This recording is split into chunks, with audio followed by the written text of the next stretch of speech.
कौन है वहां? कौन है यहाँ पर? सामने क्यों नहीं आते?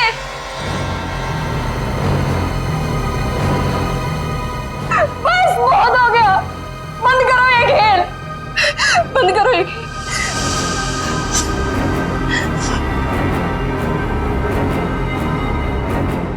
सो भी तो नहीं सकती,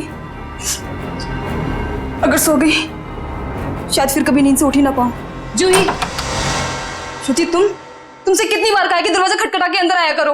ओ हेलो मैडम, ये गर्ल्स हॉस्टल है, किसी ऑफिस की बॉस का केबिन नहीं है। तुम नहीं समझोगी। जूही, क्या हुआ तुम्हें? इतनी चिड़चिड़ी और उखड़ी उखड़ी क्यों लग रही हो? जो इंसान 4 दिन से सोया नहीं हो ना, उसका बर्ताव ऐसे ही होगा ना। सोती क्यों नहीं? मैंने कहा था ना तुमसे, वो सिर्फ और सिर्फ सपने हैं, उनका कोई मतलब नहीं है। श्रुति, सिर्फ सपना नहीं है वो, जो मेरे ऊपर बीत रही है वो तेरे पर बीत रही होती तब तुझे मेरी तकलीफ पता चलती। मैं तेरी तकलीफ समझ रही हूँ जूही, लेकिन तू मेरी बात नहीं समझ रही है। जैसा तू सोच रही है वैसा कुछ भी नहीं है। नहीं, चल अच्छा, अब थोड़ी देर आराम कर। चल श्रुति नहीं, अब तो गहरी नींद में सो जा। मेरी बात मान जूही, सो जा थोड़ी देर। मैं नहीं सोऊंगी श्रुति। सो जा जूही, तुझे मुझ पे भरोसा है कि नहीं? है ना? तू अभी आराम से सो जा, मैं तेरे कमरे के बाहर ही हूँ। वो सपने फिर आएंगे श्रुति। नहीं आएंगे। Good night.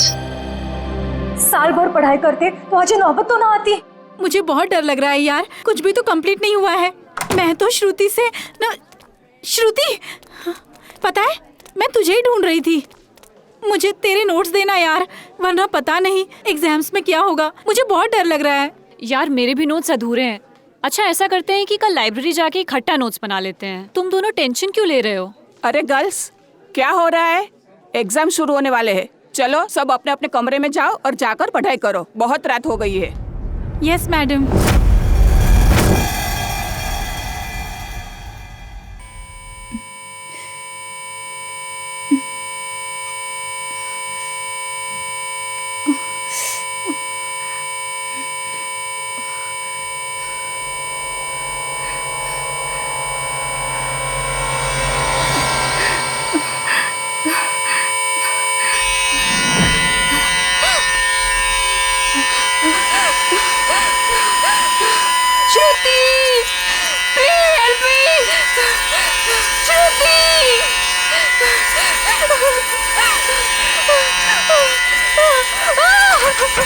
ये दरवाजा क्यों बंद है?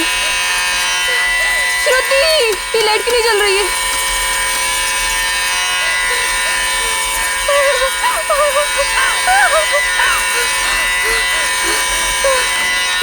ये खिड़की क्यों जाम है?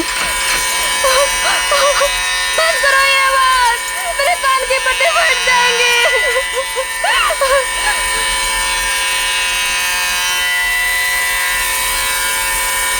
ये धुआं कहाँ से आ रहा है?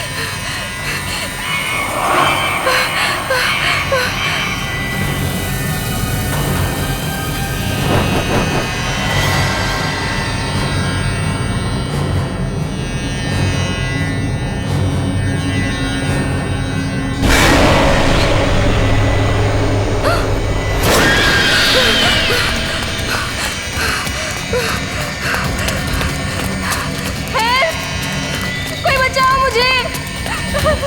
हेल्प! कोई है? बचाओ! Please help me! कोई है? कोई बचाओ मुझे! मत मारो मुझे! मत मारो!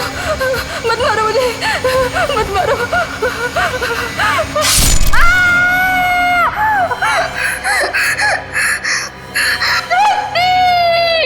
ओह नो, ये तो जूही की चीख है। लगता है उसने वही पुराना सपना देखा है।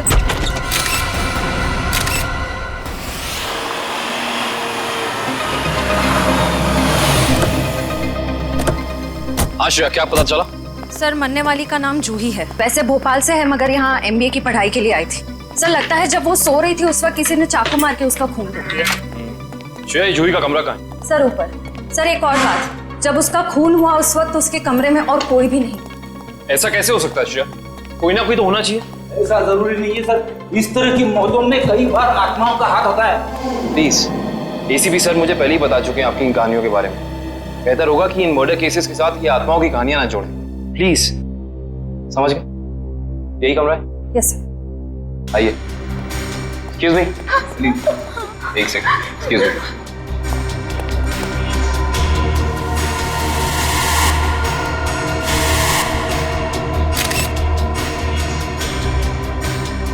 श्रेया, यहाँ पे चाकू का सिर्फ एक ही घाव है। लगता है खूनी ने इतनी जोर से वार किया कि एक ही वार में जूही की मौत हो गई। हाँ सर, हमला भी शायद जूही की नींद में ही हुआ। बेचारी को अपने आप को बचाने का मौका भी नहीं मिला होगा। एक्सक्यूज मी, यहाँ पे सबसे पहले जूही की मौत का पता किसको चला? सर, सबको एक साथ ही पता चला था।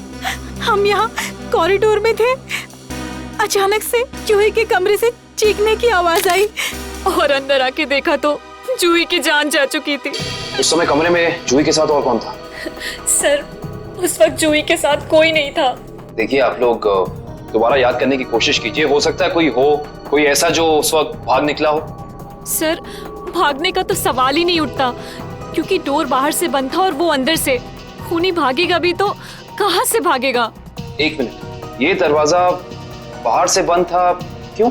सर, कई दिनों से जूही सो नहीं पा रही थी। अचानक नींद से जाग जाती थी और भागकर अपने कमरे से बाहर आ जाती थी। आज भी कुछ ऐसे ही हुआ। वो सो नहीं पा रही थी, मैंने उसको सुलाया और मैं बाहर आ गई और दरवाजा बाहर से बंद कर दिया। लेकिन इसे नींद क्यों नहीं आ रही थी? सर, कई दिनों से उसे डरावने सपने आ रहे थे। उसे ऐसा महसूस हो रहा था कि उसका सपनों में कोई खून करना चाह रहा है, उसकी कोई जान लेना चाह रहा है। हमें क्या पता था कि उसका सच में खून हो जाएगा। डरावने सपने? मैं कह रहा था ना, ये कोई आत्मा का ही चक्कर है।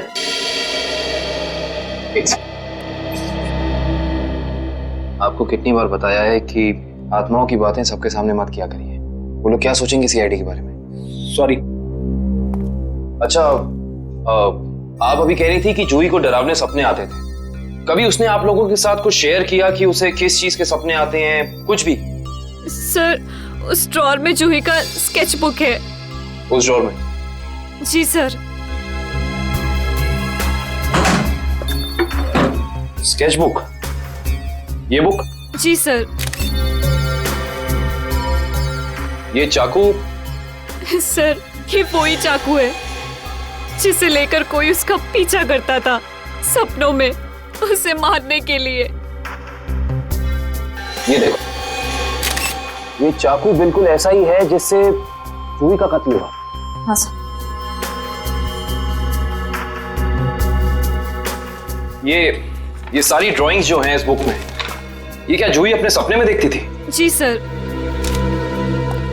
सर, लगता है ये किसी अंदर वाले का ही काम है, जो कमरे के अंदर आसानी से आ सकता हो और जिसे जूही के सपनों के बारे में पता हो।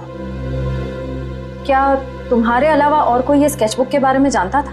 कोई नहीं। खूनी अगर इस दरवाजे से अंदर नहीं आया तो फिर इस कमरे में आया कहां से? इस बालकनी से।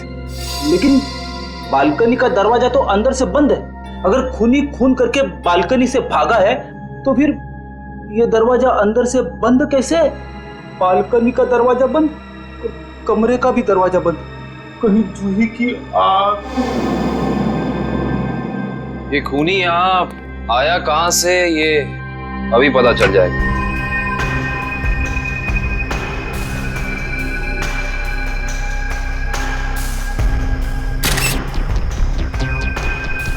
ये देखो, जूते के निशान। हो ना हो खूनी इसी बालकनी से चढ़कर आया। लेकिन बालकनी का दरवाजा तो अंदर से बंद था, तो फिर खूनी यहाँ ऊपर चढ़ के कमरे के अंदर आया कैसे होगा? ये भी पता चल जाएगा फ्रेडी जी। बस एक बार जूही के मौत के कारण पता चल जाए, कुछ तो होगा, कोई सबूत कुछ तो होगा। इधर देखो, ये पाइप, इसी वाटर पाइप से चढ़कर खूनी इस बालकनी तक आया है। यहाँ के वॉचमैन से मिलना पड़ेगा। माफ कर दिए साहब, गलती हो गई। इसे गलती कहते हो तुम? एक इंसान गर्ल्स हॉस्टल की बालकनी में चढ़ जाता है, अंदर कमरे में जाके खून कर देता है और तुम्हें कुछ पता भी नहीं चला। बस साहब, 15 मिनट के लिए मेरी आंख लग गई थी। मैं सपने में भी ऐसा नहीं सोच सकता था कि उस दौरान ऐसा कुछ हो जाएगा। तुम्हारी 15 मिनट की लापरवाही की वजह से एक लड़की की जान चली गई। उसकी जिंदगी लौटा सकते हो तुम?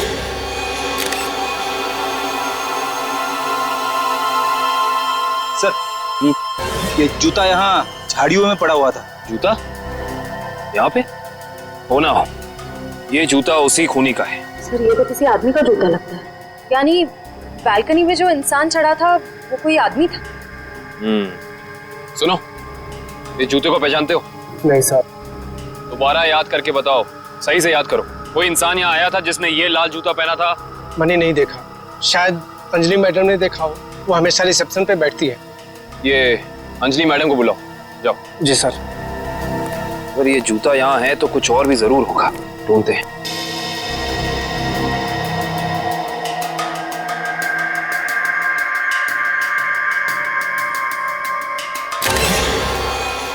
इस तरफ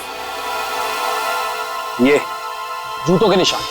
एक जूते का निशान थोड़ा गाढ़ा है और दूसरे का हल्का।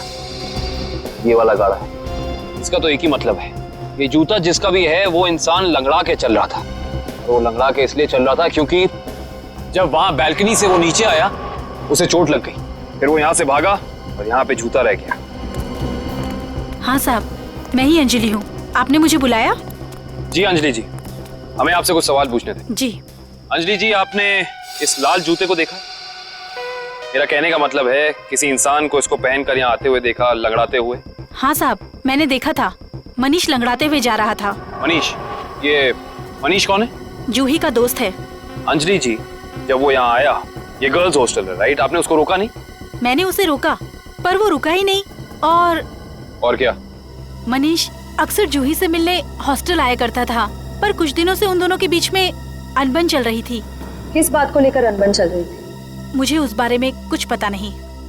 कोई बात नहीं, अब तो इस बारे में हम मनीष से ही पूछ लेंगे।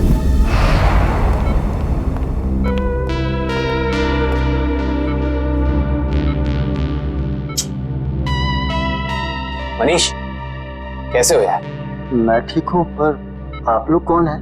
तुम्हारे शुभचिंतक हैं, सीआईडी वाले। सीआईडी? क्या बात है? क्या मेरी जान को किसी से खतरा है क्या? सुना आपने? खुद एक बेचारी लड़की को मार के खटिया पे लेटा पड़ा है और पूछ रहा है कि मेरी जान को कोई खतरा तो नहीं है। ये क्या कह रहे हैं आप? मैंने किसी की जान नहीं ली। मनीष, ये पाँव में चोट कैसे लगी तुम्हें? वो मैं सड़क पार कर रहा था तो एक बाइक वाले ने टक्कर मार दी मुझे। सड़क पार कर रहा था बेचारा, टक्कर मार दी? वैसे ये हादसा हुआ कहाँ? MI रोड पे, जीपीओ के सामने। जीपीओ के सामने? तभी तो। वैसे अगर ऐसा था तो ये लाल रंग का जूता जो तुम्हारा है, हमें पता है जीपीओ के सामने मिलना चाहिए था।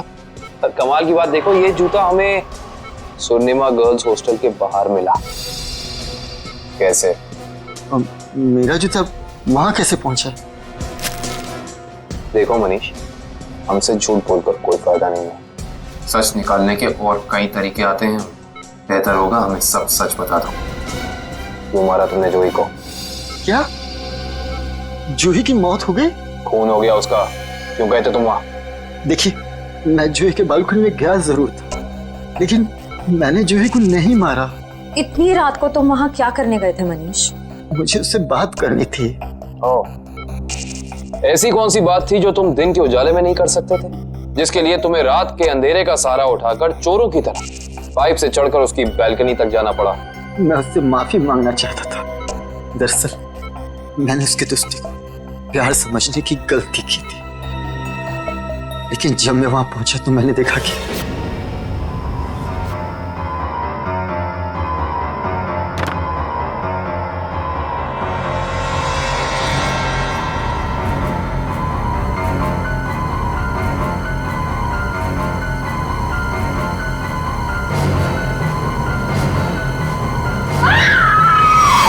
शर्म आनी चाहिए तुम्हें मनीष।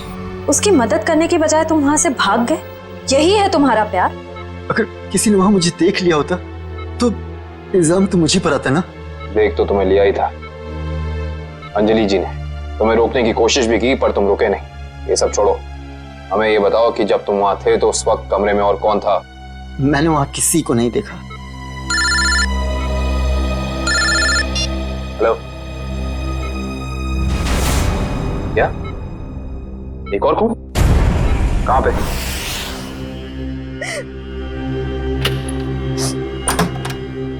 आप कौन? हम लोग सीआईडी से। आइए।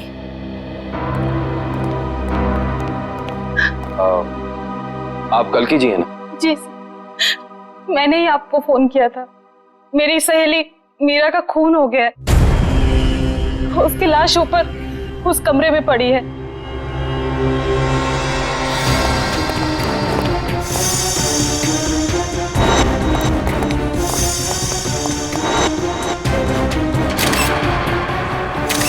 श्रेया, ये चाकू तो बिल्कुल वैसा ही लग रहा है जैसा जूही की मौत में यूज हुआ था। हाँ सर, लगता है किसी सीरियल किलर का काम है। सीरियल किलर का भी हो सकता है और किसी ऐसे इंसान का भी जो दोनों जूही और मीरा को जानता है। वो यहाँ आया और उसने मीरा की जान भी इसकी नींद में ले ली। मतलब दो खून हूबहू एक ही तरीके से। सर, हाँ, लाश की हालत को देखकर लगता है कि इसकी मौत को 3-4 घंटे हो चुके हैं। 3-4 घंटे? लेकिन श्रेया, जूही की मौत को भी तो 3-4 घंटे ही हुए हैं। एक खूनी एक ही वक्त पे दो जगह पे कैसे हो सकता है? मैं तो कह रहा हूँ जरूर ये किसी आत्मा का ही चक्कर है। रेडी प्लीज, ये किसी आत्मा का चक्कर नहीं है। ये उस खूनी के किसी साथी या रिश्तेदार का चक्कर भी हो सकता है। लगता है इस जुर्म में एक से ज्यादा लोग शामिल हैं। लेकिन कैसे? कैसे हो सकता है? इस कमरे की सारी खिड़कियां, सारे दरवाजे अंदर से बंद हैं। और यहाँ पे कोई बालकनी भी नहीं है उस हॉस्टल की तरह। तो फिर वो खूनी इस कमरे में आया कैसे? इस कमरे की तलाशी लो, कोई ना कोई सुराग जरूर मिलेगा। श्रेया, इसकी फोटो एल्बम और फोन डायरीज चेक करो। हो सकता है जूही और मीरा के बीच में कोई ना कोई कनेक्शन मिल जाए हमें। सर, रेडी, एम्बुलेंस को फोन करो बॉडी ले जाने के लिए। मुझे नीचे इसकी दोस्त से कुछ सवाल पूछने हैं।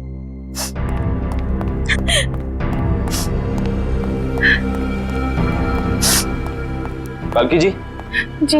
आपको मीरा की मौत के बारे में कब पता चला? रात को मैं काफी देर से ऑफिस से लौटी तो मैं इस कॉरिडोर से गुजर रही थी कि तभी मुझे मीरा के चीखने की आवाज सुनाई दी। मैं दौड़ती हुई उसके दरवाजे तक आई। मीरा का दरवाजा खटखटाया पर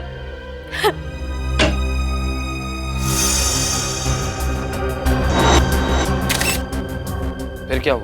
मेरा मतलब जब आप यहाँ आई तो ये दरवाजा खुला था कि बंद था? दरवाजा बंद था तो मुझे वॉचमैन को बुला के दरवाजा खुलवाना पड़ा।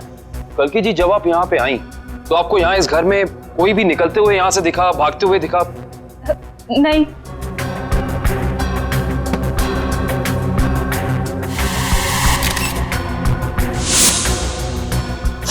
कालकी जी, आपकी दोस्त मीरा काम क्या करती? बैंक की एरिया मैनेजर थी वो, और 2 साल पहले उसका तबादला हमारे शहर में हुआ था। तबादला? हाँ श्रेया, क्या पता चला? सर, मरने वाली का नाम जूही है। वैसे भोपाल से है मगर यहाँ MBA की पढ़ाई के लिए आई थी। क्या ये तबादला भोपाल से यहाँ हुआ? जोधपुर से। पर क्यों सर? आपकी दोस्त मीरा किसी जूही नाम की लड़की को जानती थी? जहाँ तक मुझे पता है सर, इस नाम की तो उसकी कोई दोस्त नहीं थी। दोस्त नहीं तो कोई रिश्तेदार? क्योंकि कुछ घंटे पहले एक 21 साल की लड़की का बिल्कुल इसी तरीके से खून हुआ है।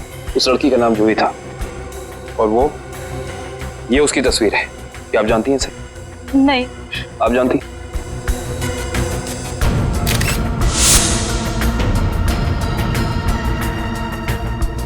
ये क्या हो रहा है हमारे शहर में? आम आदमी तो बिल्कुल भी सुरक्षित नहीं है। कल्कि जी, आपको किसी पे शक है? I mean, आपकी दोस्त मीरा की किसी से कोई दुश्मनी, कोई अनबन? उसका कोई दुश्मन नहीं था सर। मीरा तो बहुत ही सुलझी हुई लड़की थी।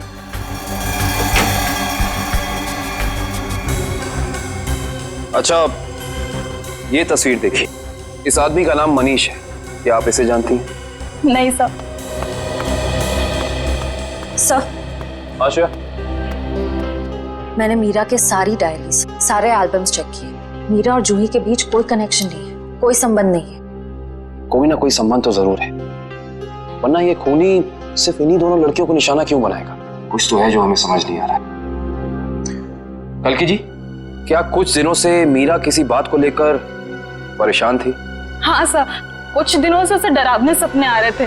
डरावने सपने? मीरा को भी डरावने सपने आ रहे थे? हाँ सर, बस कहती रहती थी कि उसका कोई खून करना चाहता है।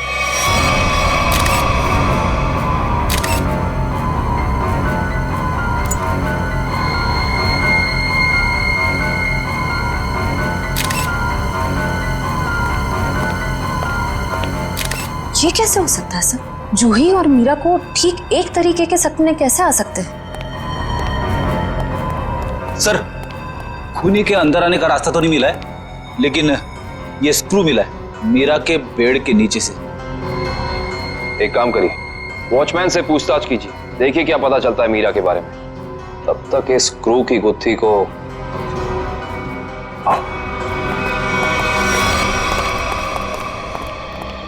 करण, फ्रेडी को ये स्क्रू कहाँ मिला था? सर वहां उधर। इधर? ये स्क्रू हाँ आया कैसे होगा? हाँ ले आओ, संभाल के। इश्ता, श्रेया, संभाल के।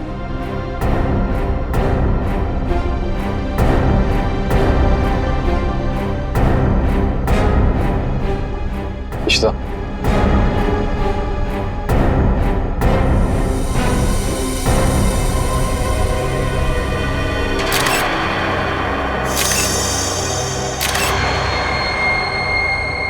ये बात है। क्या हो सर? ये देख रही हो, सीलिंग फैन। अब ये सीलिंग फैन इस स्क्रू की गुत्थी को सुलझाएगा। करण, समझ गया सर।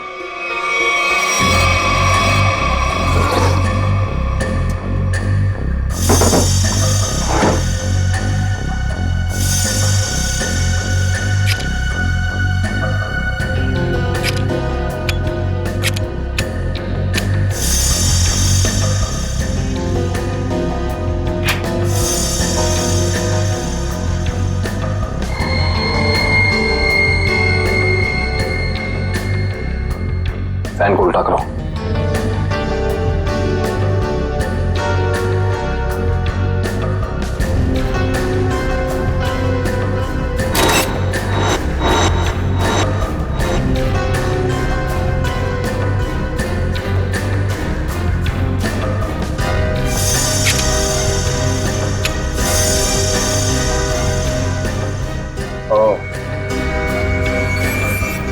सर यानी ये स्क्रू इस फैन का है? हाँ श्रेया, किसी ने इस फैन के साथ छेड़खानी की है, अभी पता चल जाएगा।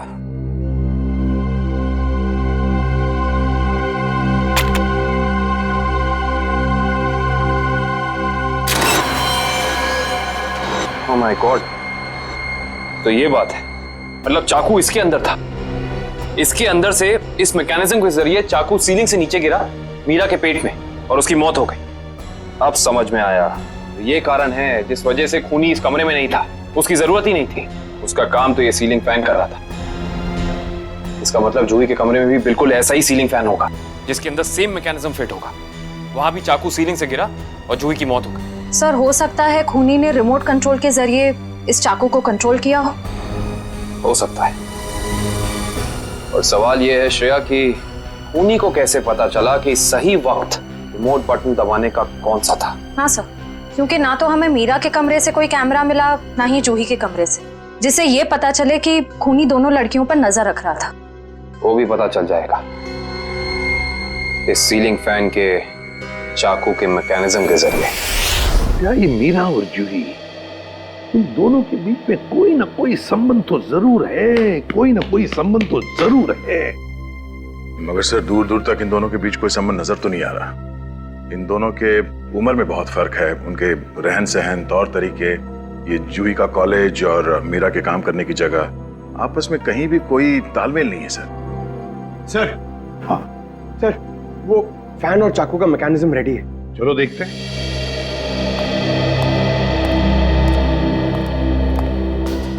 पंकज, रिमोट ऑन करो।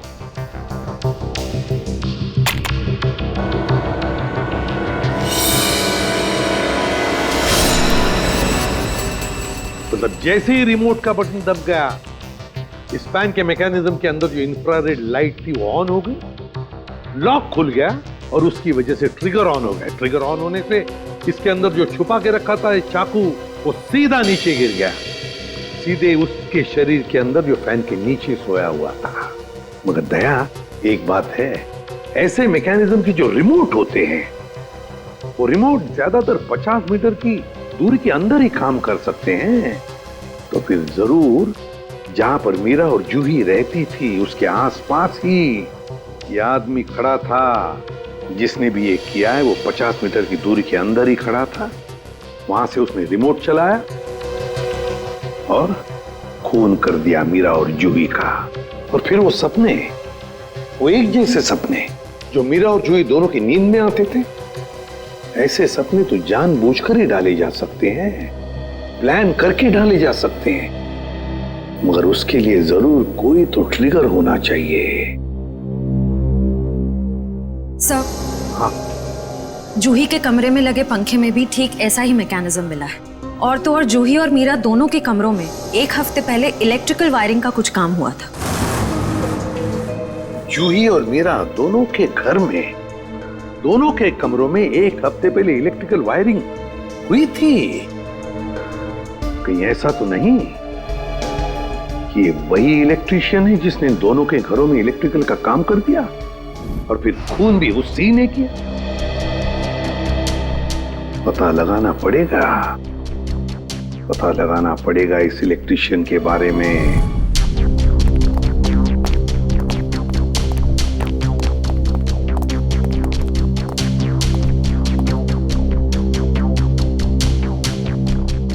ना ही मीरा के मोबाइल पे कोई अलार्म था और ना ही जूही के मोबाइल पे। फिर दोनों को एक ही वक्त एक जैसे सपने कैसे आ सकते हैं? इसका मतलब सपने ट्रिगर करने वाला मैकेनिज्म यहीं कहीं है। सर, ये देखिए, इस पे अलार्म है, लेकिन सुबह 6 बजे का। 6 बजे का? पर मीरा की मौत तो 3 बजे हुई थी, तो सपने शुरू करने का ट्रिगर लगभग 1 या 1.5 के बीच का होना चाहिए। यह भी तो हो सकता है कि किसी ने मीरा को सम्मोहित कर दिया। ऐसा नहीं हो सकता फ्रेडी, क्योंकि अगर ऐसा होता तो मीरा के दिन भर का हाव भाव, चाल चलन सब प्रभावित होता। पर ऐसा नहीं हुआ। नहीं, कुछ है यहाँ जो हम अभी तक देख नहीं पा रहे। ढूंढो, यही है।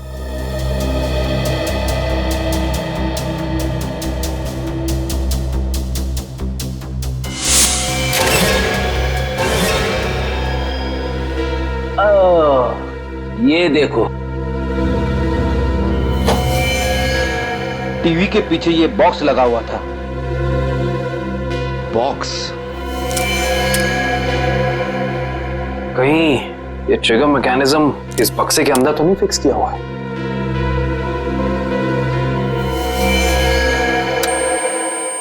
अरे अलार्म बंद करो, ये आवाज मेरे कान के पर्दे फाड़ डाली। सर, कौन सी आवाज? यहाँ कोई अलार्म नहीं बज रहा है। अरे इतने जोर से बज रहा है, सुनाई नहीं दे रहा है। बंद करो। हाँ, बज तो रहा है, लेकिन बहुत धीमी आवाज में। बंद करो, बंद करो। बंद हो। Thank you. इतना भद्दा अलार्म मैंने जिंदगी में नहीं सुना। सोने वाला उठेगा नहीं, हार्ट अटैक से सीधे ऊपर चला जाएगा। मगर सर, अलार्म की आवाज सिर्फ आपको कैसे सुनाई दी?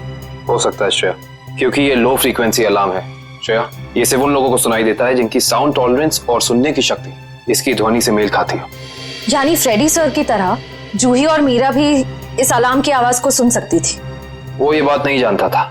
उसने इस ध्वनि का इस्तेमाल सिर्फ उनके दिमाग को कंडीशन करने के लिए किया, ट्यून करने के लिए, ताकि उन्हें वो डरावने सपने दिखा सके। लेकिन डरावने सपनों का कोई संबंध ही नहीं था इस मौत से।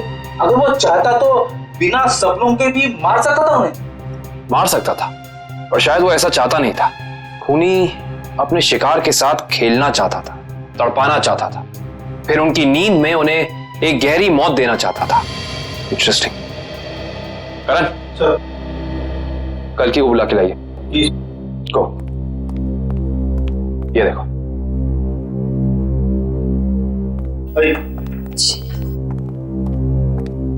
आइए। कल की जी। जी। इस आवाज को पहचानती हैं आप? ये आवाज मैंने यही सुनी है। मीरा के घर पे। कब? करीब 3-4 दिन पहले, जब वो अपने लैपटॉप पे काम कर रही थी तब।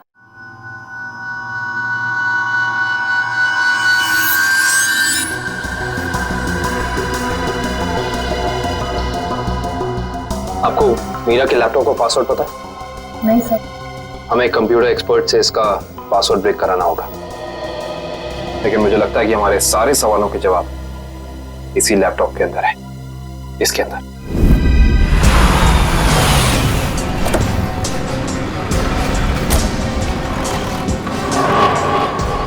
भाई साहब, हम लोग सीआईडी से। सीआईडी से? क्या हुआ साहब? हमें पता लगा है कि पिछले हफ्ते आपका एक इलेक्ट्रिशियन वायरिंग करने के लिए इस एड्रेस पे गया। हाँ साहब, गया तो था, पर हुआ क्या? इन दोनों जगहों पे एक खून हुए और हमें शक है कि ये खून आपके इलेक्ट्रिशियन ने किया है। मेरे इलेक्ट्रिशियन? हाँ, और वो भी पंखे में चाकू फिट करके। अरे बाप रे, पंखे में चाकू? जी हाँ। और आप ये बताइए कि इन दोनों जगहों पे आपका कौन सा इलेक्ट्रिशियन गया था? मंगेश गया था सर, पर आज वो आया नहीं है। इस मंगेश का एड्रेस तो है ना तुम्हारे पास? हाँ, मंगेश का एड्रेस लेके ना। सर, वो लैपटॉप का और ईमेल का पासवर्ड खुल गया। Very good job, thank you very much. काबिन, जरा लैपटॉप चेक करो। जी। देखो वो ऑडियो फाइल है क्या इसमें, जिससे सपने आते थे उससे?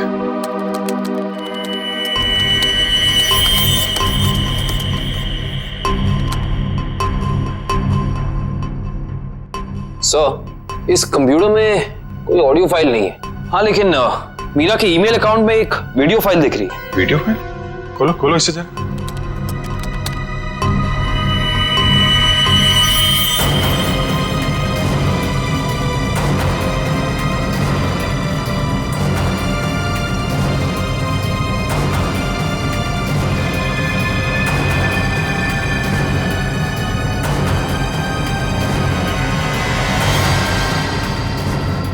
सर, ये सारे विजुअल तो मैंने जूही की स्केचबुक में देखे, स्पेशली ये नाला, ये बोर्ड और मास्क पहना हुआ आदमी, तीनों। इसका मतलब खूनी ने जूही और मीरा दोनों को चेतावनी भेजी थी। उन लोगों को हमारे पास आना चाहिए था मदद मांगने। जरा ये फाइल फिर से चलाना।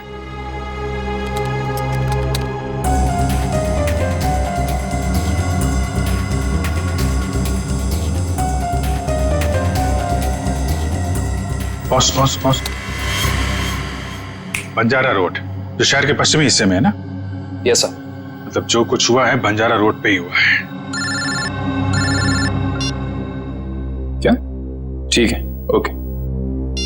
सर, उस इलेक्ट्रिशियन मंगेश का जो पता मिला था वो नकली है सर। कोई बात नहीं, स्केच बनवाओ उसका और अपने डेटाबेस में चेक करो। बंजारा रोड, वहां जाके देखना पड़ेगा। सब लोग बाहर ध्यान रखना।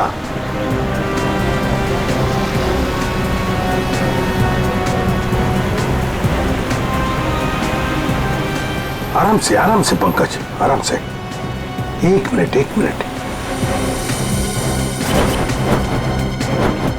यह है ना एक सूखा नाला है और वो रहा पेड़।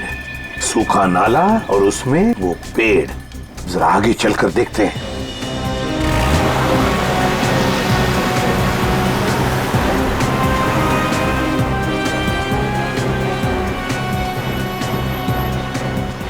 एक मिनट पंकज, एक मिनट।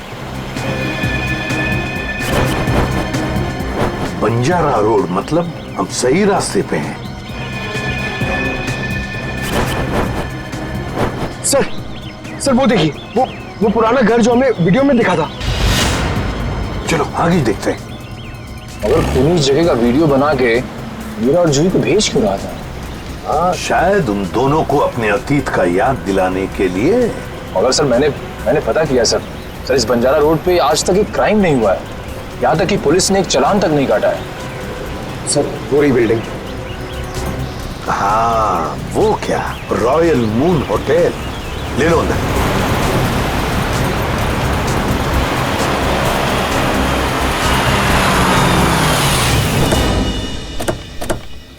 हाँ, इलेक्ट्रिशियन का स्केच मैच नहीं हो रहा है। तो कोई बात नहीं, ठीक है। वेलकम सर, कहिए मैं आपकी क्या सहायता कर सकता हूँ? हम लोग सीआईडी से हैं।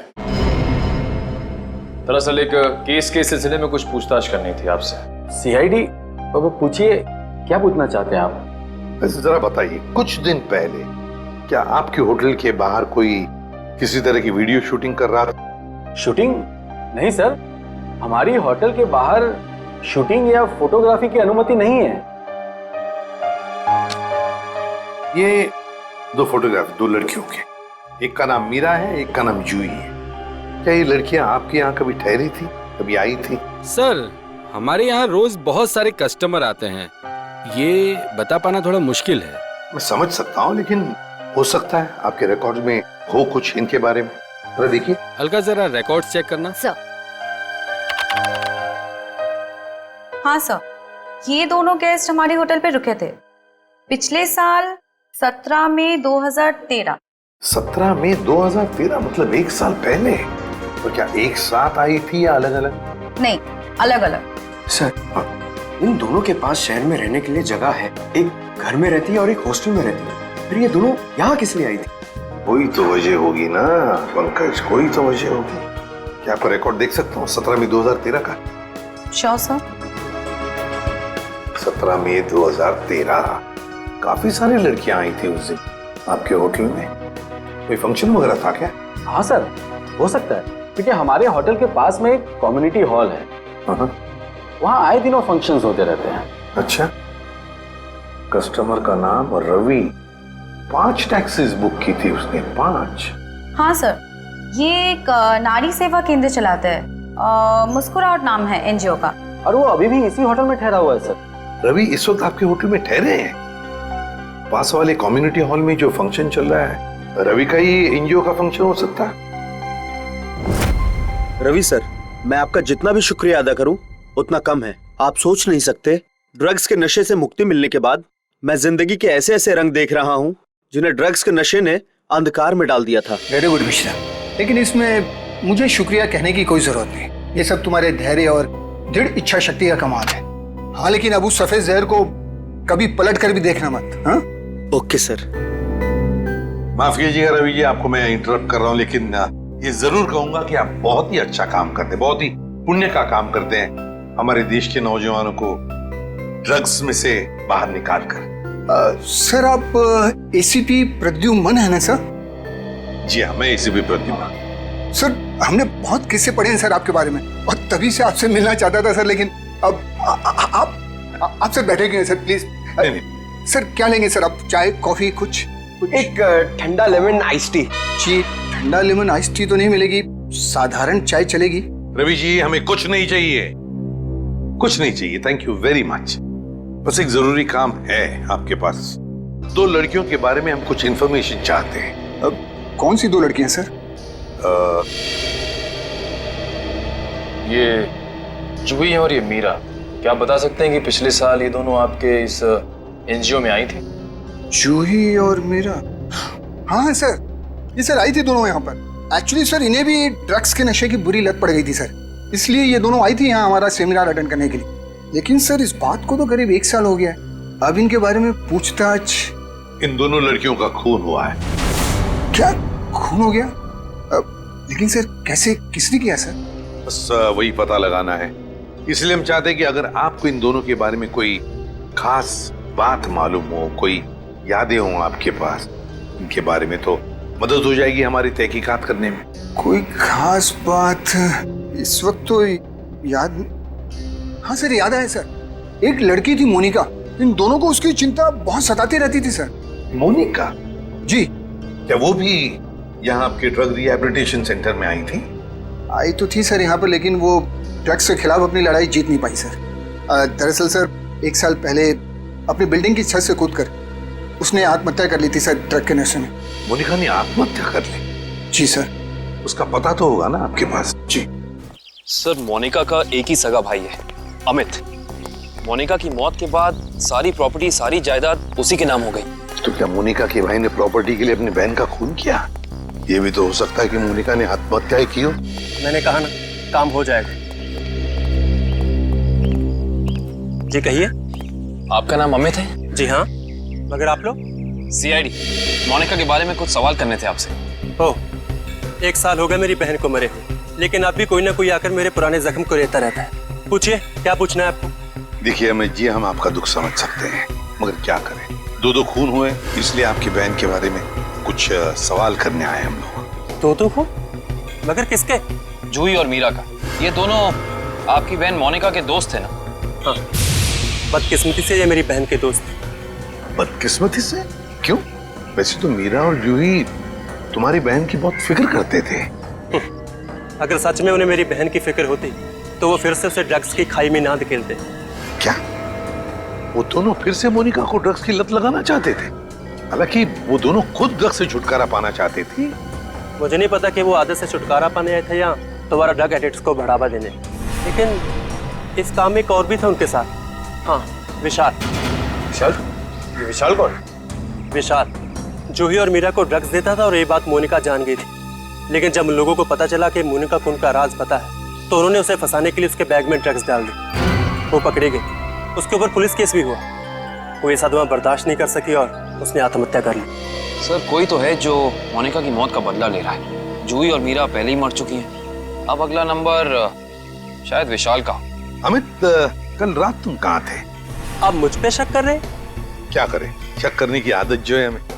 और फिर तुम तो अपनी बहन के सबसे करीबी हो ना। मुझसे ज्यादा करीबी तो उसका मंगेतर था, रणविजय। दोनों ने जन्मों जन्मों तक साथ रहने की कस्में खा रखी थी। रणविजय? ये रणविजय यही है ना? हाँ, यही तो है वो। लेकिन रणविजय का स्केच आपके पास कैसे? हो सकता है मीरा, जूही और मोनिका की मौत का राज रणविजय जानता हो। Thank you Ranvijay. सर, वो रहा विशाल का घर। विशाल की जान को खतरा हो सकता है।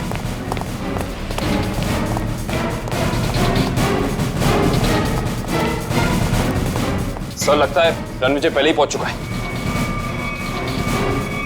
विशाल, ठीक तो हो ना? सर, जान बचा के भागो सर। रणविजय कहाँ है? सर,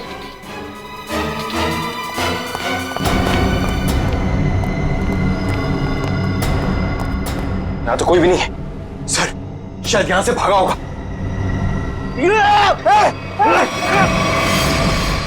रणविजय! कोई मत हिलना, इसको मारूंगा नहीं तो। छोड़ दो उसे, छोड़ दो। देखिए, वैसे तो मुझे सीआईडी वालों से काफी लगाव है, पर अगर सीआईडी ने मेरे साथ कोई होशियारी की ना तो ये बात मुझे अच्छी नहीं लगेगी। चाकू नीचे फेंक दो। फेंक दो चाकू। डरो मत, कुछ नहीं करूंगा तुम्हारे इस मोटू ऑफिसर को। मोटू मत बोल, टाइपिंग कर रहा हूं आजकल। देखो, मुझे अपना काम करने दो।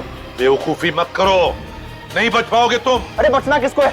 एक बार मैं इस विशाल को मार दूं, भले मुझे फांसी हो जाए, फिर मुझे मंजूर है। देखो रणविजय, ये सब करने से क्या मोनिका वापस आएगी? भले ही वापस ना है, लेकिन मेरे बदले की आग तो पूरी होगी।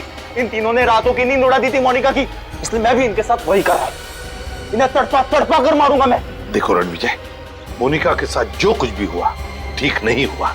इन तीनों की वजह से बेचारी को जेल जाना पड़ा, बदनामी हुई। नहीं, रात रात भर सो नहीं पाती थी वो, बुरे बुरे सपने देखकर जाग जाती थी। ये विशाल ने मोनिका का बंजारा रोड पे पीछा किया था उसे मार डालने के लिए, इसलिए मैंने भी इन्हें पहले बुरे बुरे सपने दिखाए और अब मैं इन्हें मौत की नींद सुला रहा हूं। रणविजय, ये तुम क्या करने जा रहे हो? विशाल को उसके किए की सजा कानून देगा। अरे कानून का क्या गया, प्यार तो मैंने अपना खोया है ना।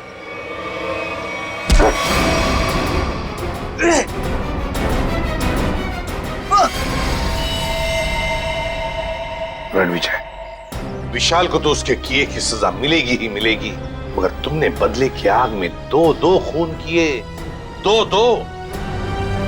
तुम्हें तो शायद फांसी ही होगी, फांसी।